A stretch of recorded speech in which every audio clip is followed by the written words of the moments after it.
우리가 어제 이 7장의 말씀을 함께 나눌 때에 오늘 이 시작하기 전에 어떻게 마지막 구절을 읽었는지를 좀 살펴봐야 될 것입니다.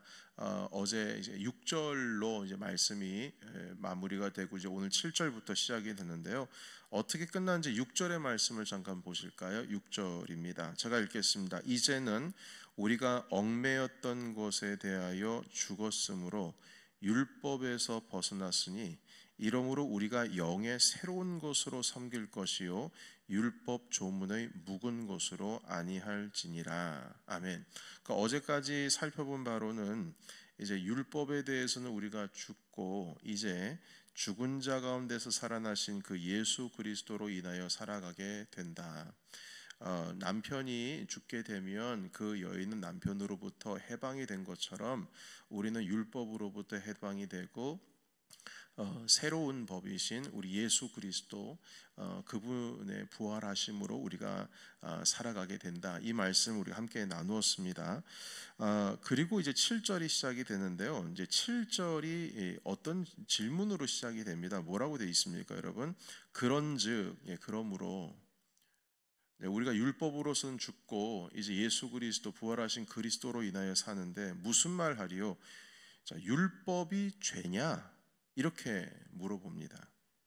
율법이 죄냐? 자, 여러분, 우리는 율법이라고 하는 것에 대한 어떤 이 단어가 주는 부정적인 마음들이 있습니다. 뭐 율법학자 그러면은 상당히 부정적이고 율법적이다, 율법적으로 살면 안 된다라는 표현을 상당히 많이 썼지 않습니까? 그래서 우리는 율법적으로 사는 게 아니고 예수님의 십자가 은혜로 살아야 된다, 이런 표현을 우리가 또 할 뿐만 아니라 그렇게 또한 말씀을 가르침을 받았죠. 그래서 율법적으로 살면 안 된다고 해서 어떤 경우에는 또 이렇게 말하는 사람들도 있어요. 이건 상당히 큰 오해인데요.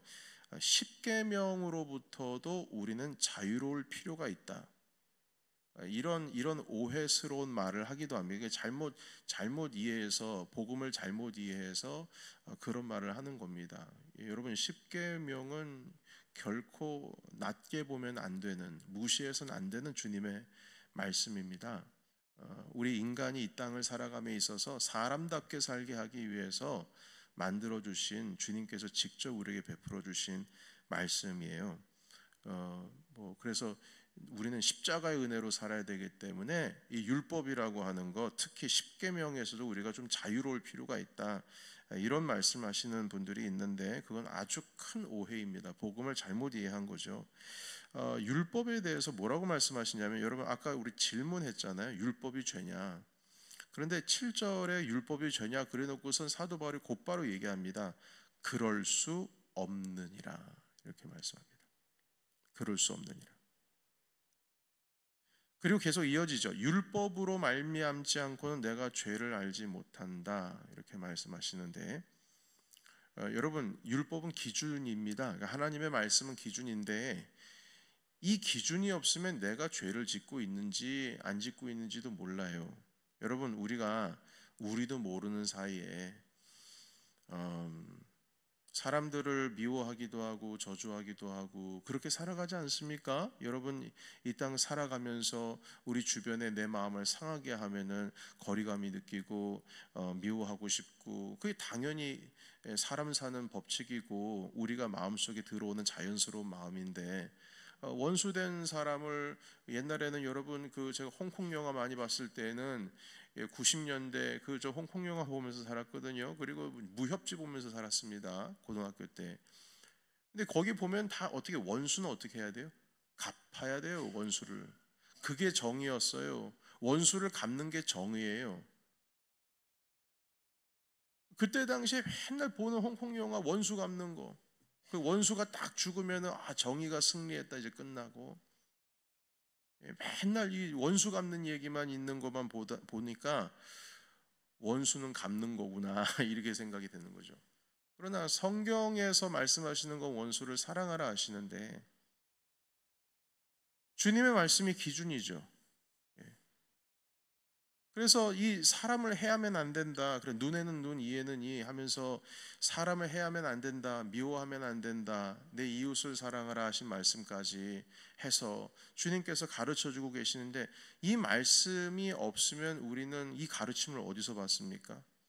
내가 지금 죄를 지으면서도 죄 짓는지 모릅니다. 그러다가 성경 펴놓고 맞아 하나님께서 이렇게 말씀하셨지 하고, 그리고 나서 우리가 그 죄를 깨닫게 되는 것이죠. 그러니까 율법이라고 하는 거, 모세가 우리에게 주신 이 그때 당시에는 이 율법이라고 하는 것은 창세기부터 신명기까지 있는 말씀이, 이건 죄가 아니다. 오히려 그 율법으로 인해서 우리가 무엇이 바른 것인지를 알고 있지 않느냐, 이런 말씀을 지금 하고 있는 겁니다.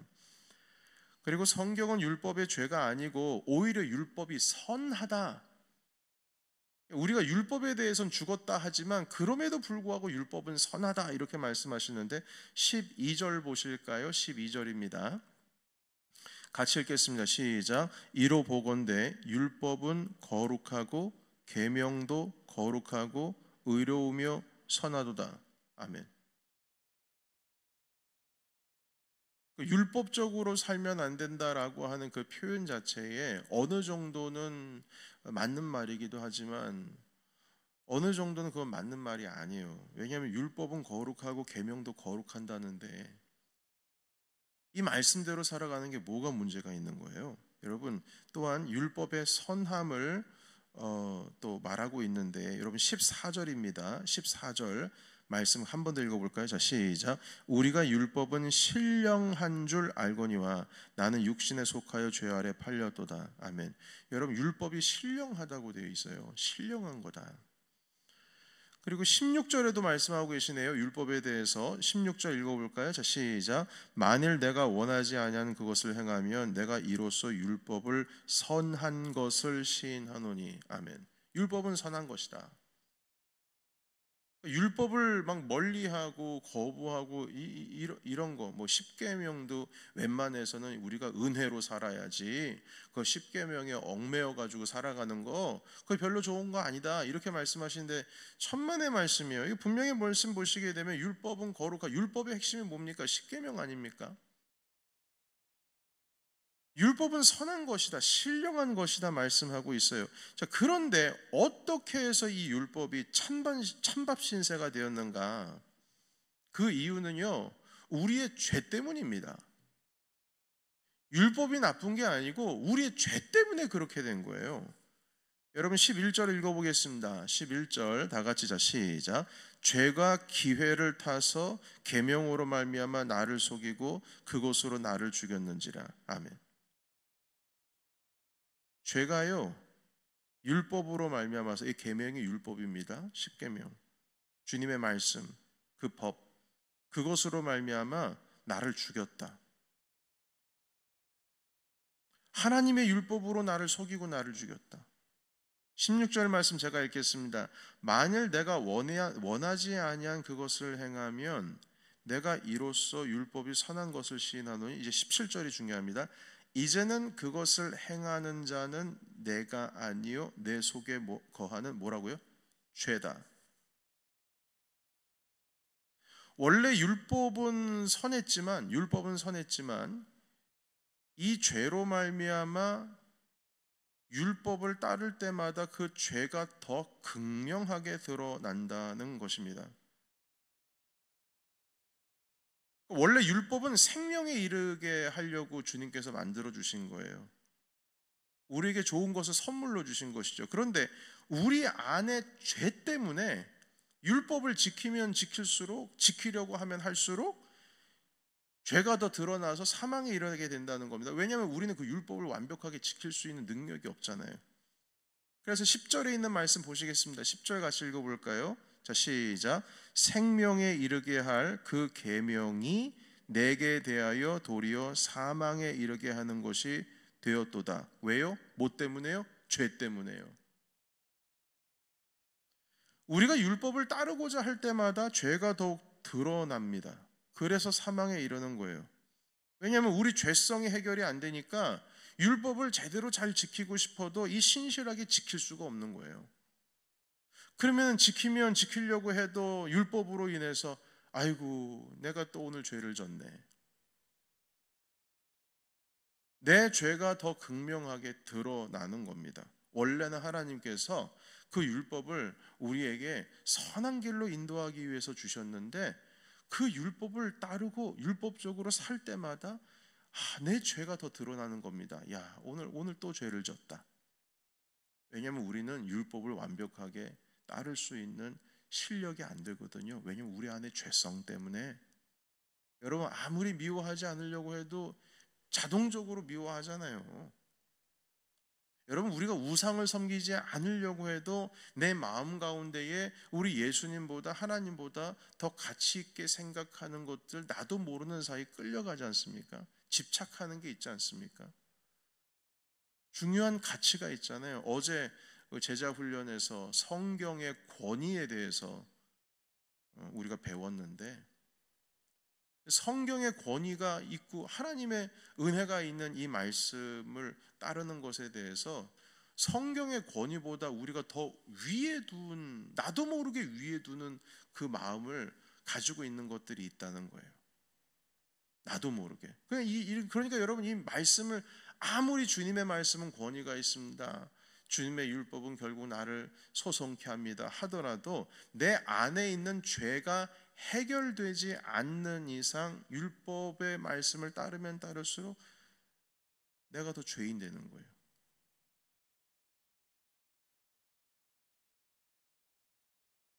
율법으로는 절대적으로 이 죄의 문제를 해결할 수가 없습니다.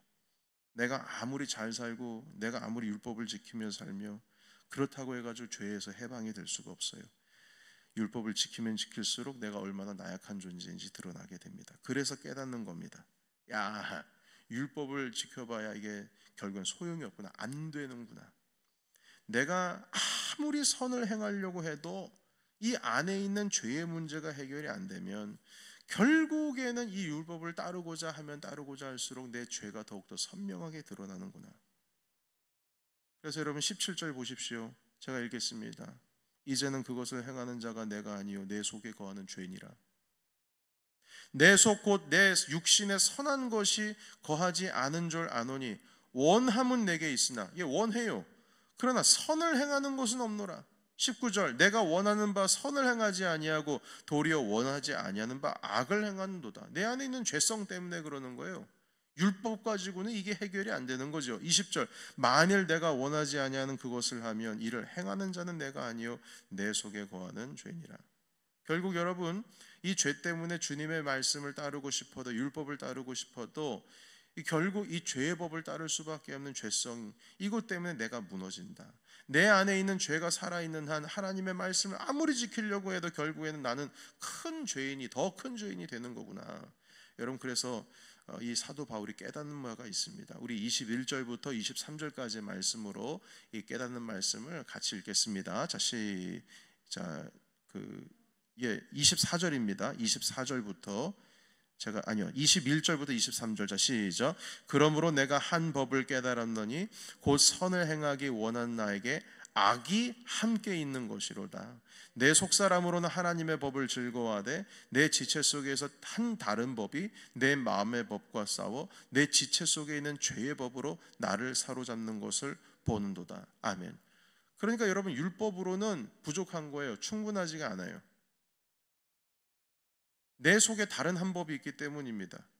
제가 그래서 가장 먼저 이 죄가 해결이 돼야 되는 거예요. 아무리 노력해도 안 되기 때문인 것이죠. 그래서 이 사도 바울이 고백하는 겁니다. 야, 나는 공고한 사람이다. 24절입니다. 오라, 나는 공고한 사람이라. 이 사망의 몸에서 누가 나를 건져내랴. 아무리 율법의 말씀을 따르려고 해도 결국에는 내 육신이 이 죄 때문에, 결국 내 죄가 더 큰 죄로서 극명하게 드러나는구나. 내 부족함을 깨닫는데 이거 어떻게 하냐. 25절 같이 읽겠습니다. 자, 시작. 우리 주 예수 그리스도로 말미암아 하나님께 감사하리로다. 그런즉 제 자신이 마음으로는 하나님의 법을, 육신으로는 죄의 법을 섬기노라. 아멘. 여러분, 그래서 예수님이 필요한 겁니다.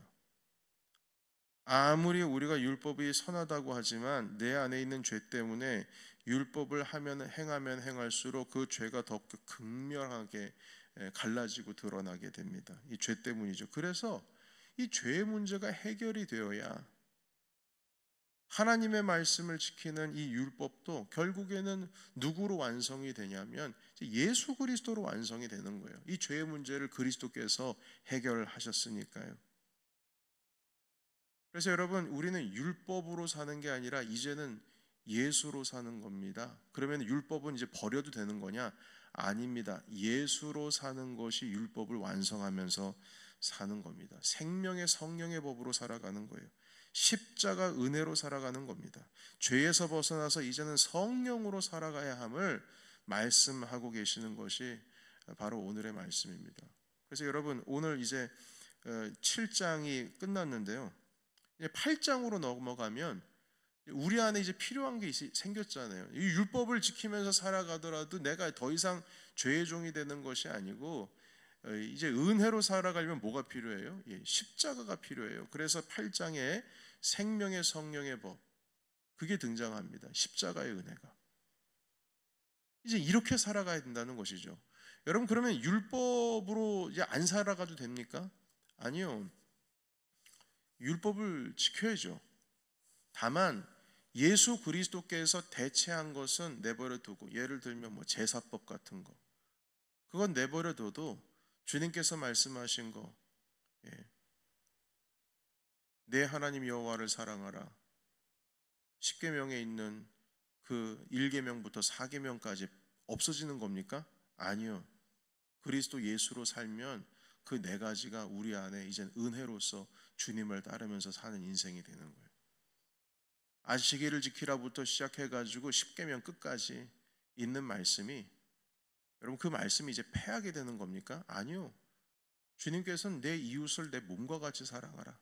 심지어는 내가 너에게 새 계명을 주노니 내가 너희를 사랑한 것과 같이 너희도 서로 사랑하라 하시면서 그 예수 그리스도의 십자가의 은혜로 살아가는 것이 기쁨으로써 주님의 말씀에 순종하며 살아가는 삶으로 변하게 하신다는 거예요. 그래서 여러분, 한 구절만 오늘 읽고 마치겠습니다. 어느 정도까지, 만약에 생명의 성령의 법을 따르게 되면은 어디까지 가게 되느냐? 우리 갈라디아서 말씀 보실까요? 갈라디아서 5장의 말씀을 읽겠습니다. 갈라디아서 6장입니다. 5장입니다. 5장에 16절부터 18절까지 말씀 우리 같이 읽겠습니다. 갈라디아서 5장 16절에서 18절 시작. 내가 이르노니 너희는 성령을 따라 행하라. 그리하면 육체의 욕심을 이루지 아니하리라. 육체의 소욕은 성령을 거스르고 성령은 육체를 거스르나니 이 둘이 서로 대적함으로 너희가 원하는 것을 하지 못하게 하려 함이니라. 너희가 만일 성령의 인도하시는 바가 되면 율법 아래에 있지 아니하리라. 아멘. 이 말이 무슨 뜻이냐면 율법에서 해방된다는 의미가 율법을 안 지켜도 된다는 뜻이 아니고요. 성령의 인도함을 받으면 율법에 뭘 해라, 뭘 하지 마라, 뭘 해라, 뭘 하지 마라, 하지 마라, 하지 마라, 여기에 얽매이지 않아도 이미 율법을 뛰어넘는 삶을 살 수 있다라는 것을 보여주는 겁니다. 성령을 따라 살면. 여러분, 그러니까 내 안에 예수 그리스도로 충만하면 이 율법으로 말미암아 내가 쓰러질 수밖에 없었던 그 상황 가운데에 오히려 기쁨으로 그 율법을 뛰어넘는, 율법 없어도 거기에 구애받지 않고 하나님의 은혜로 살아갈 수 있는 사람이 된다는 겁니다. 주님의 은혜를 따라 살면 하나님 사랑하는 것이 당연한 것이요, 내 이웃을 내 몸과 같이, 혹은 내 이웃을 예수 그리스도께서 우리에게 베풀어 주신 사랑으로 사랑한다는 거, 그 삶으로 들어가는 것이 막 해야지가 아니고 기쁨으로써 그 안에 순종하면서 나갈 수 있다는 것이죠. 여러분, 그래서 우리가 이 말씀, 로마서 오늘 7장의 말씀 마무리하면서 그 율법적으로 산다라고 하는 것이, 이것이 우리 안에 부정적으로만 다가오는 것을 무너뜨려 버리는 그 말씀을 우리는 잘 기억해야 할 것입니다. 율법적으로 산다는 것은 율법에 얽매여서 산다는 의미요, 하나님의 말씀이 율법으로 산다라고 하는 것은 이젠 내가 예수 그리스도로 말미암아 거기에 얽매이는 것이 아니라 이제 생명의 성령의 법으로 주님의 말씀을 완성하면서 살아가는 것이다. 이 말씀으로 우리가 이해해야 될 것입니다. 여러분, 그래서 오늘 이 주님의 말씀을 붙드시고 하나님의 말씀, 여러분 예를 들면 이런 겁니다. 안식일을 지켜라. 이 말씀 가운데 있어서 제가 이제 좀 시간이 지나갔지만 제가 어릴 때 경험한 거 하나 말씀을 드릴게요. 저기 교회 중고등학교 때 누님이 한 분 계셨는데 이 누님이 아주 말씀을 잘 지키는 분이셨어요.